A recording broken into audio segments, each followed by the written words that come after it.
Hey everyone, in this video, I will show you how you can send or share your Facebook reel with your target audience. So for that, just open your Facebook account and just click on create a reel. Now here select any reel that you want to upload. Now just simply click on next.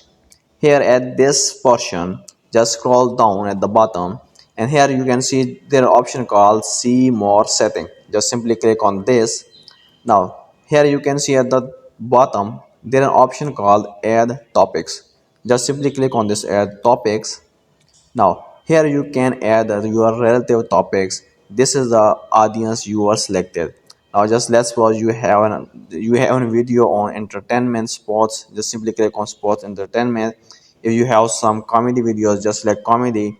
If you have some other like environmental science, beauty related video, just simply click on beauty and just simply click on this save option. Now just simply give your title here and your description and just simply click on share now. Now when you click on share now, your reel will be visible to your target audience with that you have selected in your ad topics.